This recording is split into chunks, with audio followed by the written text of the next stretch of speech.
Hi, welcome to the Cedric Live Show.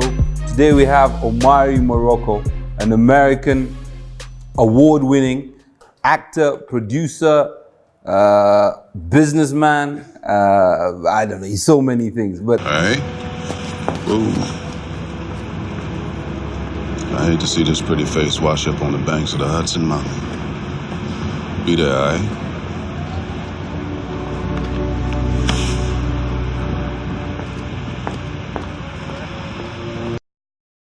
Omari, welcome to the Cedric Live Show. Hey, thank you. Thank you for having me. And it's an honor to have you, not just on my show, but in Uganda. Yes. So how are you doing? I'm good. You know, it's Uganda has like become a second home for me. So it's always great coming home. But you know, when you go home, you got to see all your family. So it's like, I got to get over here. I got to meet up with this person. I got to hang out with this person, you know, so it's always, it's busy. It's busy. Yeah, I've seen you here a few times. I mean, I think I've seen you in the press. I've seen you doing a lot of stuff in, not just in Uganda, but in other African countries. Sure. So it seems you're connecting a bit more to Africa. Yeah. It's, you know, it's one of those things where, you know, someone says, well, why do you love Africa so much? And I said, why wouldn't I? Why not? That's the question, you know, and why wouldn't I, you know, come and help artists or impart some of the knowledge that I've learned and share it, you know, because we are a communal people. Yes. So we share, you know, and if I can help, you know, a person take 5 years off their career, you know, because me, it was like on the job training. It was like I had to learn how to transform from a theater actor to a film actor, you know, so you have to learn those different things. And no one came and told me this. You know, I go into auditions and be like, yo, and just, you know, the room is like vibrating because, you know, I'm using a theater voice instead of a conversational TV film voice. So tell me, I mean, of course, you know, Google is our best friend. Sure. So of course You Googled me. I Googled you. Of course you did. And I see you're from Chicago. Chicago, born and as raised. you know it, as we know it as Chi-Town. Chi-Town, yes, yeah, sir. you were born there, and you know, tell us a bit about that, your childhood. You know, how did it all begin? Well, my mom and my not the details. Sorry, not the details. But you know, I know you were born in Chicago. Growing up in Chicago was great. You know, I didn't realize that the environment I grew up in was just like, you know, bad situations, because as a kid, that's all you knew. Yeah.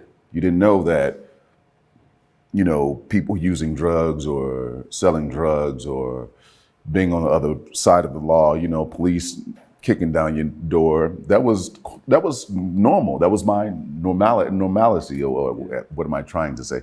But that was my everyday. And then when I got older and I was like, no, this isn't supposed to happen, you know, as a kid. But it shaped my creative talent, because I always watched these guys. I always watched, you know, certain individuals and how they moved. I was always around people who were, you know, hustlers or trying to get over on the system.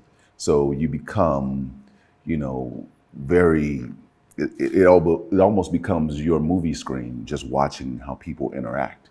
You know? So do you think your childhood informed your acting career, your producing career, and now your directing career? Well, yeah. I think with any artist, we bring all our life experiences to our art. Yeah. You know, if you listen to someone sings a love song, or somebody, you know, singing about heartache, and a Donny Hathaway or someone, and you just like, oh, that person really went through it. Yeah. So he was able to take that pain or that love and put it into his art form. So I believe, yeah, I take everything from my childhood, from college, from the Marine Corps, just from everyday life, and I put it into my craft, you know. So, you know, as artists, that's how we, you know.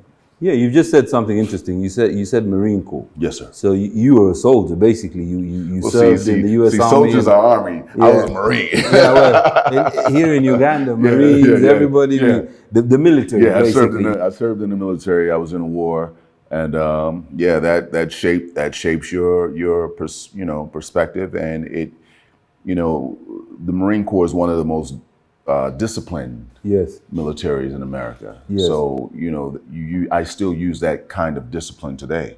I still use that kind of never say die attitude, or mind over matter, or prior planning prevents piss poor performance kind of thing. So, it's just like, it's one of those things when I come into a new environment, I have to know where the exits are, you know what I'm saying? And then I sit down. The door's somewhere. Yeah, I already know where that one is. Yeah, I know that one, and I know that one. Just giving you. So, I mean, I know you at least. I don't know about everybody else, but I've seen you in a few productions. Sure. I saw you in Empire. Yeah. I've seen you in some other Chicago Fire and different things. Yeah. And some of these are really, really good productions. And I would say you're probably one of the leading African American thespians, if that's the word. Yeah.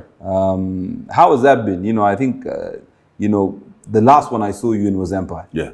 And now you're going on to do a movie with Chadwick Boseman. Yeah. Chadwick Boseman from Black Panther. Yes. He's a big star now. He's we didn't know much about him before. Yeah. But now we know a lot about him. Oh yeah. So we also have a Ugandan actor, Ugandan-born British actor, right, who was in Black Panther, Indeed. Daniel Kaluuya. Yes. And two actually. Yeah. And Florence Kasumba. Yeah. Both Ugandan. Yeah. Well, originally Ugandan, but of course. Yeah. They ride under other nationalities now, but we're proud of them anyway. And so how was all that?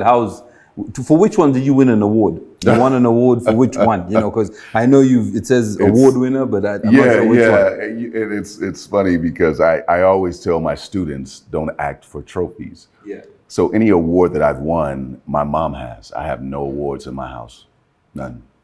No pictures of myself, no, because you have to stay hungry. Yeah. And I didn't get in this game for awards. I got in it because I loved it. You know what I'm saying? So it's like, do what you love and love what you do. So it's just like, oh, the awards are great. Thank you. Here, Mom, this is for you. Put it in your house. I don't need it. I can visit it when I come to Chicago and I see you. But I mean, for directing, for producing, for writing, I've won a few awards, and I'm honored. But the biggest honor is when your people show you love. When I come to the continent. Yes. And they're just like, yo, and that's they recognize what you did. The award for me. Yeah, I think it's a sense of you've empowered other people to believe. I think we were talking about it earlier. Yeah. In terms of the tangibility of the entertainment industry, and giving people the belief that they can actually get to. Of course, the mantra for entertainment is to go to Hollywood. Of course, there's Bollywood now. There's Nollywood. There's different places in the UK. But I think the whole thing is that tangibility you're telling me about. How do you teach people and make them believe that they can get to the promised land? Oh man, that was a good question, man. It's one of those things I don't know how to answer that. And when they ask me about Hollywood, I'm like, Hollywood is great. Yeah. But it's a lot of hard work. When you see actors of color, African-American actors, know that we've worked 3 times as hard to get half as much, or know that we have to be a politician as well. Because I can't go in and be like, I have to go in, how you doing? I have to disarm them, charm them, and then go into my bad guy or whatever character. So I won't scare you. Because you might believe that I really am a killer. Yeah. You know what I'm saying? Because of the stereotypes. Because of the stereotypes. Yes. And they figure, oh, you're a big black man with a deep voice, and you might really have killed a few people. Yeah. So, so it's a very fine line we walk. Yes. Because, our other counterparts, our Caucasian counterparts, they can go in character. They can jump on desks and kick stuff over, and they're like, oh, that was brilliant. He's a method actor. Oh my God, he was wonderful. But let me do it. I might end up in jail. You know what I'm saying? Yeah, it's one of those things. I mean, the world's not fair, I suppose. No. Yeah, the world is not fair, and we are not fair. Yeah. So you just have to understand that. I told the Kenyan actors as well as the Rwandan actors is build your own, make Hollywood come to you. Yeah. You know what I mean? Yeah. Because all the minerals, everybody comes over here and get, right? Yes. All the beautiful women, they come and get. Yes. You know what I'm saying? Build your own. So when you see movies like Tsotsi out of South Africa, it won an Oscar for Best Picture. When you see City of God out of Brazil, it won for Best Picture. And you didn't know any of these actors, but it was so authentic. They showed you Brazil. This is Brazil, or this is South Africa. You know what I'm saying? Show me Kenya. Be so good that they cannot deny you.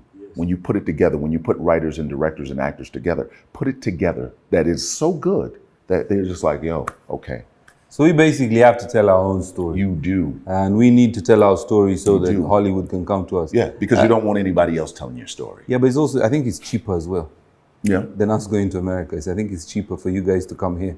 So getting visas to go into America is quite difficult. For sure, so of course. It's easier for Hollywood to come and join us than rather than us go and join them. Of course. And I think that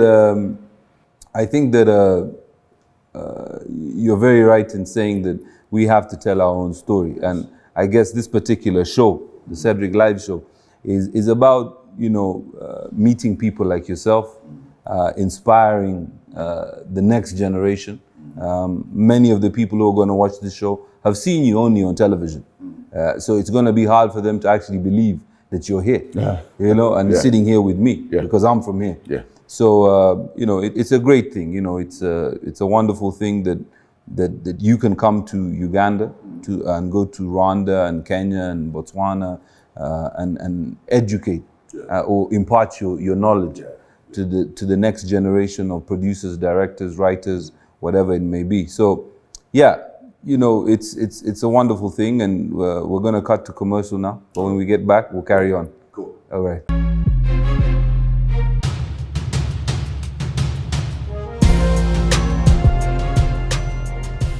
SKYZ Hotel, an ideal getaway for couples, families, and business travelers. A gem perched on the top of Naguru Hill with breathtaking views of Kampala city. SKYZ Hotel is the latest in fine, vibrant Ugandan hospitality, providing top quality service, great food, unique conference facilities, quality accommodation, and world-class amenities. SKYZ Hotel offers private venues for the ideal meetings, celebrations, or any special events. Contact us on +256 312 554 000. SKYZ Hotel, spectacular beauty for your business and leisure needs.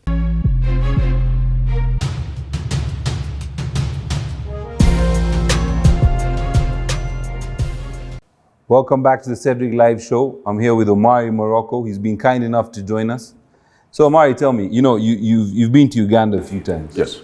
What's your impression of Uganda? Man in traffic. Traffic. That jam, brother. That jam. But why didn't they pick you up at night? There's no traffic at night. You can arrive at night, so there's no traffic. You have to coordinate that though, but that jam. I mean, the bypass is nice. I was on that for the first time when I came from the airport. I was like, oh wow. So getting from Entebbe to Kampala was fast. Because you came here before they built the bypass. Yeah, I was here. I was here last year, but I don't think it was quite open. It was just a little bit sometimes. Yeah. So now it's like, wow, I got to Kampala quick, but getting to Kampala, it was tough. Boy, you know. Yeah. But we're getting better. We're moving. Yeah. So I mean, what's your, have you been anywhere outside of Kampala? Have you been I've been to Ginger. I've been to the source of the Nile, with my friend Maro, who's an artist here. And I directed this video. He has an album release party on Thursday, and he's premiering the video that we shot in Harlem. Harlem and Brooklyn when he was in New York visiting. Oh, he came to visit you? Yeah, he came to visit, and he was doing some concerts over there, and we had an opportunity to shoot a song, man. He's very talented. Oh, yeah. I know him. And we were born on the same day. It's crazy. So we're like brothers. Nah, you sure he didn't make that up? I think he made that up. No. You have to ask Maro. I'm going to ask him, but we'll see. So, I mean, aside from our infrastructure and our traffic, what do you think of Uganda, Ugandans? Warm. Nice, beautiful people, man. It's I come to Uganda and Africa to feel humanity and to feel human. A lot of you talk to people, they want to get to America. And once you get to America, it's a bit of a rush. It can be a little cold. People can be, it's not like Uganda, where man, you're greeted with smiles and hugs, man, and it's one of the most amazing things, and it feeds your soul. Yeah. So I take that back with me, and I have to conserve that spiritual love until I get back. A few weeks on this show, actually my first show, I interviewed an artist called Genuine. It's probably our time, that time when You know, he was the man, and you know, late 90s and stuff like that. And I asked him a question. I said, you know, when we look at our tourism stats, we have a lot of white Americans coming to Uganda and Africa in general, compared to the number of African Americans that come to Uganda. Now, I asked him, why does he think that?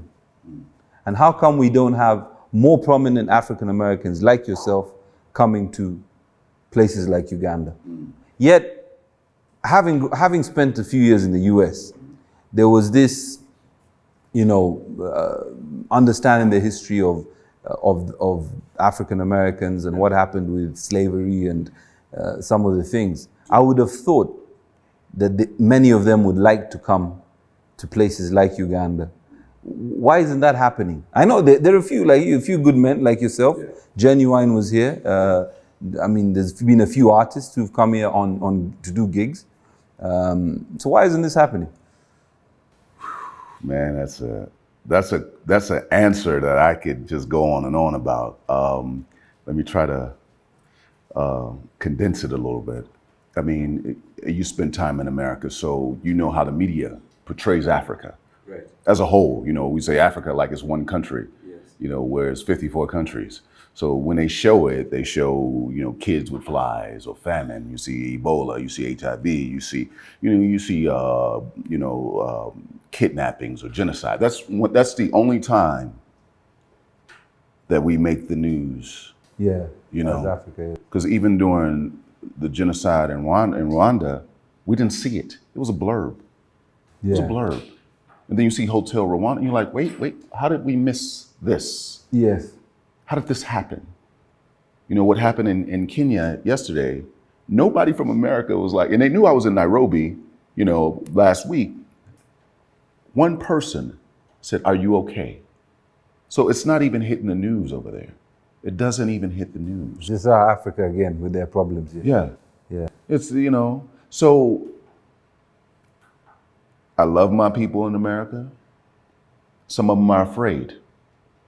They're afraid to come, you know, because they see how Africa is portrayed in movies and in the media. And then there's the negative connotations, like back when you're growing up, it was like being African was a put down, you know, being dark was a put down. That was an insult. You know, the more lighter you were, the more beautiful you were considered. Yeah, we have the same issue here. You know what I'm saying? Yeah. So we were taught not to embrace the melanin in our skin, yes, the beauty of the darkness that we reflect and absorb the sun that prevents us from skin cancer, that this is a blessing, yes, to have. Yes. We were taught not to by the people who love to sit out and tan and get dark. So tell me, how do you think, if you were the Minister of Tourism in Uganda, right? What would you do to encourage more African Americans? You know, especially the prominent African Americans, the ones who have reach, the ones who have influence, because this is a game of influence. Yeah. You know, if you go back and you tell Chadwick Boseman, listen, you know, let's go. You know, when you get some time, you know, let's jump in. I'm sure after this movie, he's going to be able to buy his own jet. If he hasn't already got his own jet, come, let's go to Africa. Yeah. You know, let's spend a few days in Uganda. Yeah. What would you do? I'm saying, I'm speculating here, but. Well, you know, it's one of those things where an actor by the name of Boris Kodjoe. He's a friend of mine. Yeah. He used to play tennis too. Yeah, he did. So I know his wife, Nicole Ari Parker, we were on Broadway together. He just took 40 actors to Ghana recently. But he's half Ghanaian. His dad's Ghanaian, yes. So bringing those guys, some first time on a continent. So like me, I have 3 actors coming. I have one here now and I have 2 arriving tomorrow. Yes. So we implement the beauty and show them, and they're like, whoa. So they go home and they bring 2 people and we bring 2 people. But if I was the Minister of Tourism, and what Boris Kodjoe do, Daniel Kaluuya, reach out to that brother. Yes. Bring some of your people here. Yes. You know, Why don't we start with you? Why do I need to reach out to people? I'm talking to you. I don't want. I don't want. You're doing it, but I want a bus. I want a busload. You want a busload? Yeah. You know the tech Silicon Valley. Sure. A while ago, they put together I think called Geeks on a Plane, and this was all the Silicon Valley boys, and they traveled around the world. You know, looking at technology ideas and seeing where they could invest. Of course, they were looking for investment, but they did that. So, of course, you bring up Boris. I was spoken to Boris a couple of times. He was supposed to come here, especially on the back of Sophie's Voices, you know, his foundation that was set up through, it's named after his daughter, because she was born with spina bifida, and he has this foundation. But Boris, I think Boris is yes, he's American now, but of course he spent a lot of time as a child in Africa and West Africa. His dad was, you know, he's first generation African, so maybe he understands. But I think, you look at things like the music industry. I could never understand. Well, I can understand, but why the P. Diddy, Jay-Z, Rockefeller, some of the big African American, Dre, haven't come to a place like, not specifically Uganda, but it could be Uganda. I know Jay-Z was doing something in Tanzania with the water, he and Beyonce. Yes. So they were in Tanzania. And a lot of times, it's one of those things like, I don't know what they're doing. It's one of those things, public life and private life. Public, hey, get the cameras crew, this is what I'm doing. Yes. Private life, I'm giving money and supporting different causes. Yes. And I don't want it all to be out in the public. So I understand what you're saying as far as, but if a Diddy or a Jay-Z or Beyonce, what would that traffic look like? Yes. They couldn't even get through, I was on a TV show and I've done some movies. These are billion-dollar superstars who I can walk down the street. They cannot. They need security. Yeah. They need a convoy of people, and they are really, they need to worry about their safety sometimes in certain situations. Me, I'm like, hey man, let me walk the street with the people, But I think they are, and I hope they are. And you have to understand, our generation now, my mom, they went through civil rights. Yes. So they were fighting to sit at the front of the bus and drink at water fountains. You know what I mean? So getting a passport and getting on a plane to go to Africa is a million miles away. I think it's more for our generation and the ones that follow. Right. Where, we try to merge the countries, When people say Africa, I say, let's be careful. Africa is a very big place. Huge. Congo is bigger than the whole of Western Europe by itself. Yeah. So Uganda, America, and I think that's what we here on the Cedric Live Show and at Uganda Broadcasting Corporation, that's what we're trying to do. Yes, of course, Jay-Z or Beyonce, they are big names, but there's so many others. Yeah. It's not just them. Yeah. Kanye was here. Yeah. He was here. There was a lot of stuff on social media flying about, but he came for a specific purpose. Mm-hmm. He came to record his album in the national park, which I think he did, and then they took their own initiative to go out and meet or meet people that they wanted to help, which I think was a great thing. And of course, if more and more people come, it's basically the law of diminishing returns. Yeah. What I mean by that is there won't be a lot of pressure on security, on crowds. If Jay-Z comes, the whole world is going to stop. If Beyonce comes, the whole world is going to stop. And then if, Chris Brown and then, Oprah and then people, okay, we're used to them. They're coming, So there's not going to be a big thing about it. Right. But I think it's an integration of two cultures that we can fuse together.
Welcome back to the Cedric Live Show. We're still here with Omari Morocco, but also joined by Rita Aliguma, the proprietor of the Aliguma Foundation and the first Ugandan and first female on the International Sports Press Association.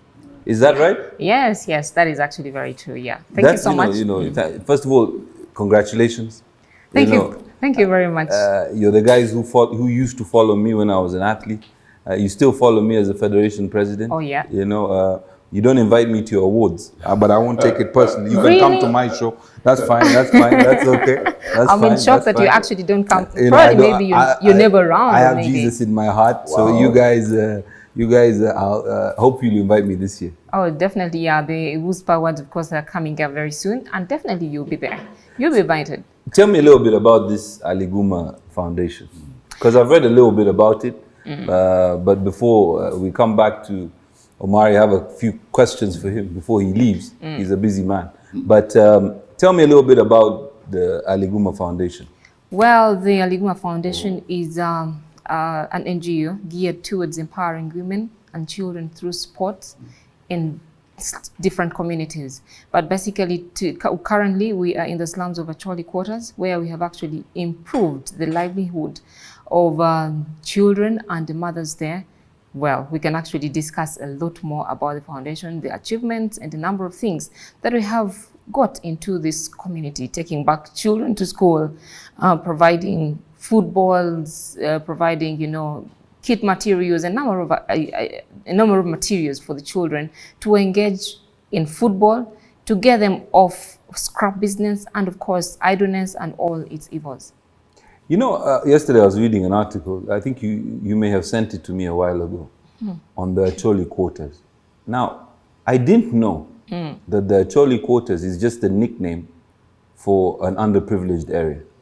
Do you want to tell me a little bit more about that? What is the Acholi quarters? What is it? Well, the brief background about the Acholi quarters, these are Ugandans actually living in the country as refugees. These are the people who were affected by the Konye rebel wars during the 1990s and the 1980s. These are the wars in northern Uganda. Yes, in the northern Uganda. So during that period, these people were settled in this community. They are actually squatters or refugees in their own country. So after losing property back home, there is no way actually they can actually go back that side. And as we talk, anytime they have to get out of this land, because they are there as just quarters or refugees, but they're not supposed to be staying in that community. But where is it? Where are the Acholi quarters? Well, many people actually don't think that it's within Kampala, but it's in the area of Banda. Yes. Near where you get it. Yes. Here in Kampala. So it's not far away. It's just not down, far away. It's actually very near. Yeah, because in most cases, when I talk about Acholi quarters, many people think it is in the northern area or it's in Gulu. It's where, but it's within Kampala. How many kids roughly does your foundation cater for? Well, in the register, we have about 220 children who we actually look after, probably maybe especially in the feeding programs. But of course, there are very many activities that we do, feeding, education. But with feeding program, there are over 200 children, because even every time you have a meal, of course, there are very many other children that come to be a part of that session, and you cannot chase away any child because they definitely come there for a meal. One of the things that I've struggled with over the years is the concept of charity. Why I struggle with it is because, it's not sustainable to keep giving, You see, it doesn't matter how wealthy you are or whatever it may be, but if you're constantly giving, you're not really eradicating the problem. Yes. What you're doing is you're elastoplasty. You're covering the symptom. Well, but how does the Aliguma Foundation allow these people to exit out of this particular conundrum they're in? Well, how does it work? Well, at the beginning of it all, I actually did not even intend, to register an NGO, an organization, or something of sorts. It was just a simple birthday that I was celebrating with the community. Then later on, I realized actually, as a journalist, I can actually use my platforms to bring something to table for this community, the children and the mothers. Now, as we speak today, I'm happy to say we have actually been in the community coming to 2 years. But currently we have a workshop for the women that we have actually opened up to empower these women that if I am not there tomorrow to give them a meal, they can actually depend on the skills that we have given to them. We are having, we have a shoe project and a book project. Yes. So they have actually started producing. You can actually come and support us and buy maybe craft shoes from these women to support this community, the community women in such a way. So I strongly believe as well, it is not important for these women to live on the handouts and just probably maybe to basically live on the daily meal that I can take there, and of which I don't actually take the meal every single day. But it is important for them to be empowered to learn skills that can actually bring them food to the table every single day. So we can help how? By coming and buying shoes and getting involved. How do we get involved in this foundation? Yeah, you can actually support by buying the shoes from them, or even probably maybe because we still need a lot of equipment. Yes. It's a group of very many women, and we currently have 2 machines for the shoe project. Those ones are actually not enough for the whole group. But of course, there are different other income generating activities we're trying to create, but most of them need capital. So if we can increase on the capital and also buy from them, we are good to go. Yeah, I think you need to create a cycle. I think that's what needs to happen. So you also work with me. Yes. Yes, I think you're my boss, I'm your boss. I'm not really sure what's what, but I know we work together at Uganda Broadcast. Do you want to fire me from UBC? No, I'll send the memo first. But you'll be fine. I think you're doing a good job. So we'll just go back to Omari here for a little bit because he has to go and do some work. So Omari, you know, you're here in Uganda. I've heard a few things. You know, you're here with the Uganda Communications Commission. I think I saw that on your Twitter page. You said that you're here with the Uganda Communications Commission. What are you doing? Ugandan Film Club. Uganda Film Club. Yeah. I saw. Oh no, the location is Uganda Communications Commission. Yeah. That's yes. where we're holding the workshop that I'm doing on Friday and Saturday for actors and directors. Yes. So they were gracious enough to let me use the space to teach my workshops for the 2 days, and we have over 100 artists coming in, so it should be fun. Oh, that's good. I mean, you're also doing something as well. You're producing something in Uganda. Yeah, I'm producing we're going to shoot a TV pilot, you know, and a good friend, Sharp Suwali, wrote a beautiful script. So we'll shoot that. You know, we have a table read going on as we speak, and I want to meet I haven't met the actors, and we're set to start shooting next week sometime. So I guess this is where America comes together with Uganda in terms of talent and advice and putting the whole package together. Yeah, hopefully we're able to, well, I'm not even going to say hopefully. We will put this on a network, and it will show East Africa, specifically Uganda, and the talent and the work that's coming out of here, you know. So quickly, I know I'm taking you away from what you're doing. Yeah. What do you think of Rita's foundation? I think what she's doing is amazing, you know, and we need more Ritas, you know. So yeah, the humanity, the human spirit is incredible. So, and it's important for us to pay it forward. Yeah. Because you might not reach, you know, like I say, I have like 100 actors. I might not reach 100 actors, but if I reach 2 or 3, you know, and then they reach 2 or 3, you know, and they give back and give their time and help, you know, the next generation, you did your job. Yeah, maybe Omari can advise your organization on how to set up acting classes for some of those kids.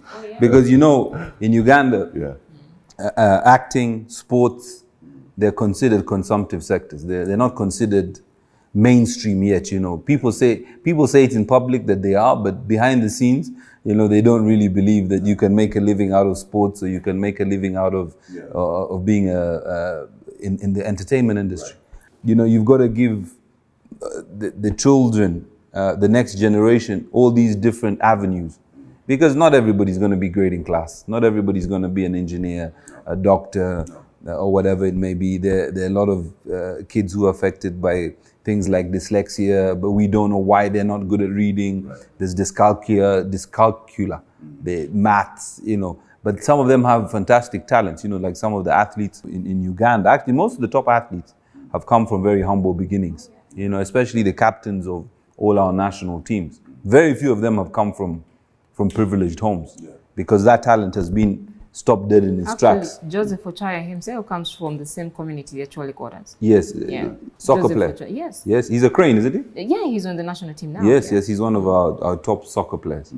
So I think, you know, the convergence of ideologies, Aliguma Foundation, what Omari is trying to do, of course you're speaking to a big voice, literally and in terms of the entertainment space, you know, is something that I think we should continue to do and try and keep these triangles and rectangles and squares open so that, and of course these days we have the benefit of social media, you know, so you can, you know, we can make causes, people are able to, you know, take these causes and make them much bigger and reach more people. I was reading somewhere that YouTube uploads 1.5 billion videos a day. That's a lot of videos, you know. So I always say that these things, you know, we need to take advantage of some of these things. There's some useless components of social media where there's people talking and things like that, but that's not even important. Omari, before you go, you know, we at Uganda Broadcasting Corporation and the Cedric Live Show, it's an honor for us to have you. Before I close out with all the guests, I always ask, what would your advice be to the young people in Uganda in terms of how they should look at their futures? You know, what should they do? I know there's not one written rule for it, but, you know, I'm sure you have a perspective. So. Something I live by is never give up on your dream. Never let anybody tell you that you cannot do something. Enjoy the journey of the process, because if you don't enjoy the journey, you won't enjoy the destination. So you have to enjoy every win and every loss. Don't let success go to your head, and don't let failures go to your heart. You know, be humble, give back, you know, and keep learning. There's always something to learn. Don't ever feel like, oh, I know everything about whatever profession you choose to get in. You know, you have to continue to learn and continue mastering something else. Don't just say, I'm gonna be an actor for the rest of my life. You know, write, direct, produce, you know, teach, give, you know, it's imperative, man. You know, my hero is Muhammad Ali.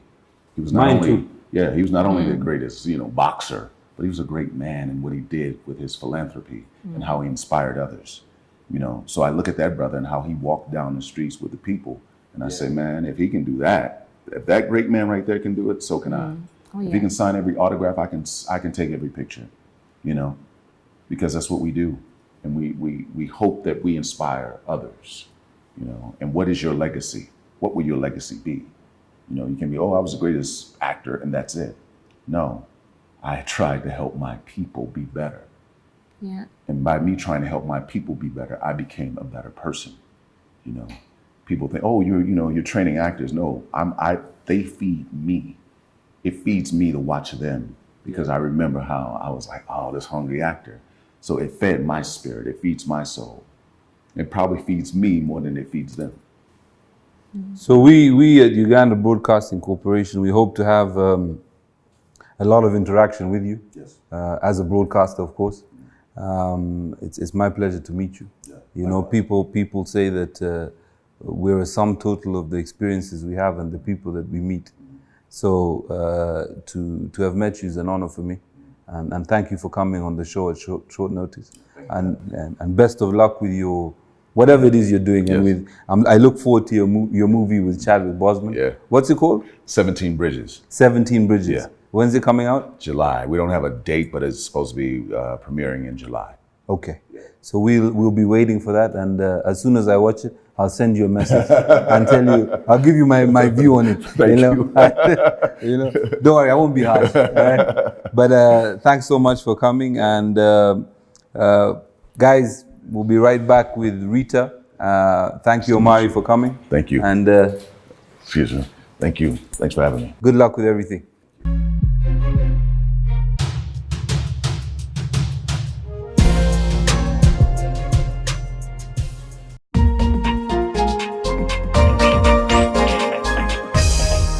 Coming soon on UBC.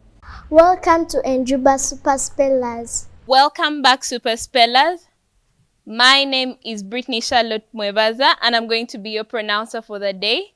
I am a super speller. Thank you very much. Each speller will have one word to spell in each round. Every speller will have a maximum of 1 minute to spell on stage. A speller must say the word to signify that they have heard the word. And later on, say the word after spelling to signify that they have finished spelling. Your word is pregnant. Pregnant. Pregnant.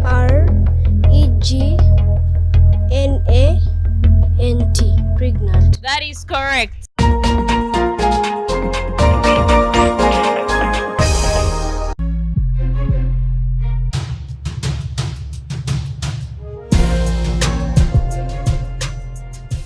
Welcome back to the Cedric Live Show. We're here with Rita Aliguma, the first female executive member of the International Sports Press Association and also the first Ugandan.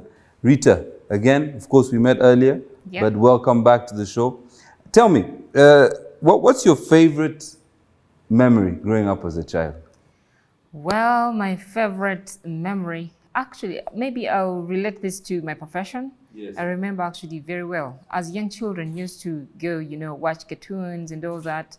I always used to rush to watch, that time it was UTV. I used to rush to watch the late Barley Francis. And I had admired him. That is why I actually ended up becoming a journalist. May he rest in peace. Indeed. Now, how did you get involved in sports? I mean, what is did you play any sports? Did you, were you involved in sports as a child before you became a sports journalist? Yeah, when I was growing up, we actually used to have sports days in the school. I actually used to run. I used to do athletics actually. But then I also used to read the news at school, and I would specialize in reading sports news for the school, from primary school to secondary school. And from there, as my parents wanted me to get involved, do law because the family doesn't have a lawyer or something of sorts, I just told them my passion is in journalism. So I just went into a journalism school, and here I am. Good. Where did you go to school? Which school? Primary school. Primary school? Primary school. Actually, the pictures that I have while reading news at school, those are pictures for 1997 when I was in primary 4, primary 5. Yes. Where did you, which school? I went to Kijura Primary School. It is in Masindi district. Okay. It was a private school. So yeah, that is where I went. And then secondary school? Secondary school, I went to Lubiri Secondary School, where I was exposed to reading news through the Lubiri News Network. They had a good soccer team, didn't they? Yeah, they used to have a very good soccer team. Yeah, so I actually used to write so much about the soccer games, different games. So during the assembly, I would read the sports news. And university, where did you go? Well, I branched to an institution, Uganda Institute of Media and Business Studies, where I actually got a first class diploma. First class degree? First class diploma. So you're pretty smart. Mm-hmm. So after that, no more school, you just went straight into journalism? Yeah. After that, I just went into journalism. Even when I was in school, I was doing some bit of, like going to different radio stations or TV stations to do something, just to showcase what I actually have. So where do you work now? UBC, a TV that I used to watch when I was young. Well, I think you're in the right place. And I think it's an interesting time for UBC. So hopefully you can help us to build up the whole sports sector in terms of the journalism side of things and how sports is reported in this country. You're a sports journalist. What do you think are the problems of sport in Uganda? Well, I think we actually have a number of problems in sport in Uganda. Do you mean sport or sport journalism? Sport as a journalist? Okay. What you viewing sports as a journalist? I remember one time I actually had an interview I was interviewing one of the coaches in Hong Kong. Yes. And I asked her the same question. She did not actually look at the funding as the problem. But of course, when we come to Uganda, I think funding has always been the major problem. And the facilities that we use, I think our government has not really done enough to invest in sport, or probably maybe we have not yet realized that there is so much that we can actually get from sport, and the earlier the better, if they can actually start investing in sport to get the best out of it. The problem is funding, and the other big problem is the facilities that we lack in this country. If we have them, I think we would be You think we'd better. go places? Yeah. Well, you know, I kind of come from the same school of thought. You know, as you know, I'm heavily involved in sport. Always have been. It's been a big part of my life for many years.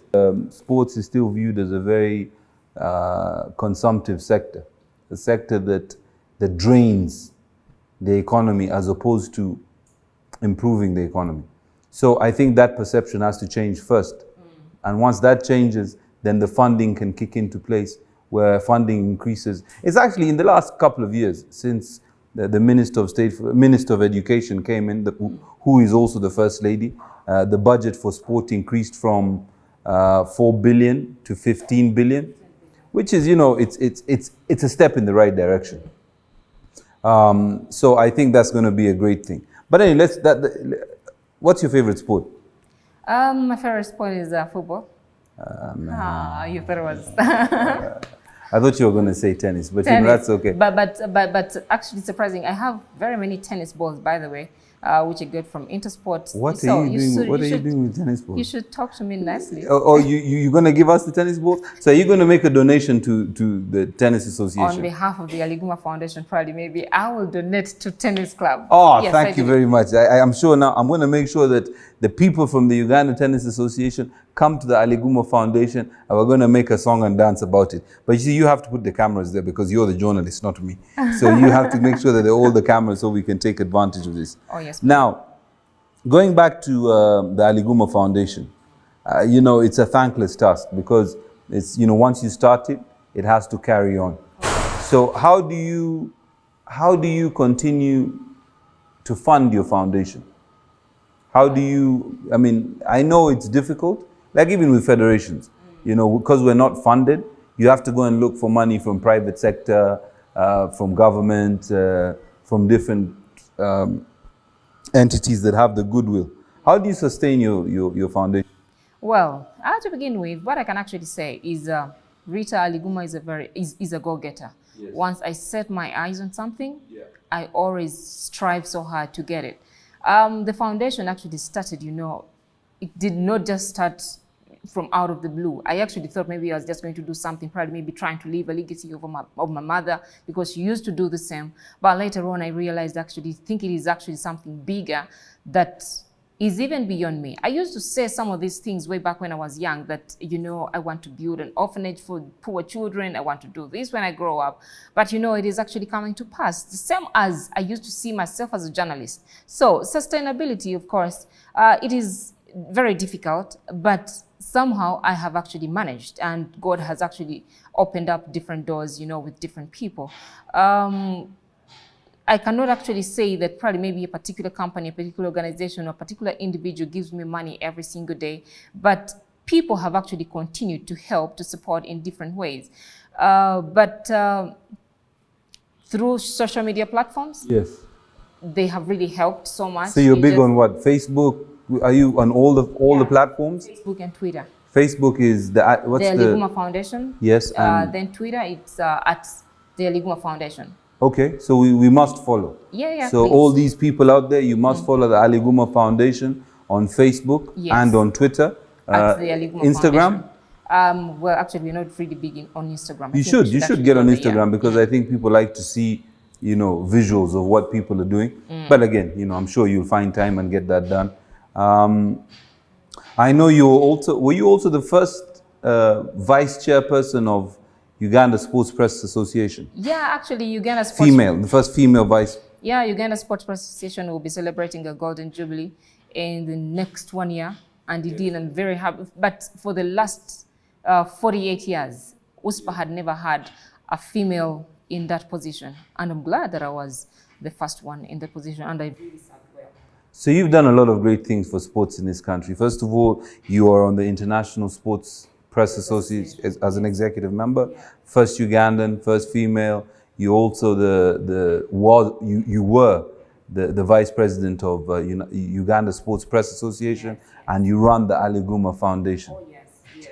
So what I'm going to say is I'm going to ask you to give a word to all the young girls, not just young girls, but all the young people growing up in Uganda, and give them some advice on where you need to go. Because for me, what you do is very inspiring. And congratulations on all that you've achieved. And I'm sure this won't be the last time that I'm congratulating you. So God bless, and thank you for coming to the Cedric Live Show. We're very honored. So I'll let you say your piece, and then we'll be on our way. Yes, and indeed, the big dream is actually building a stadium, by the way, and dedicated to the people, to the less fortunate people, and the home for the less fortunate people. I'm already looking out for the land along Masindi Road, so all that will be coming. But to the young people out there, one thing I can actually say is, if you deeply believe in if you believe you can actually become what you deeply believe in, you just don't have to drop your dream, but you just have to focus on that you believe in. Trust me, you will achieve it. And for people who givers, you don't need to be rich to help someone. You don't need to be rich to help or support a community. It takes a big heart to help a community or to help someone in a lacking situation. So anybody can actually support one another. Anyone can actually lift the other up to make this world a better place. Yeah, otherwise, thank you so much for hosting me. I'm very excited. I'm very glad. Thank you so much. May God richly bless you. Thank you very much, Rita. So today we had Omari, Morocco, and Rita Aliguma. Thanks for watching the Cedric Live Show, and we'll see you on the next episode.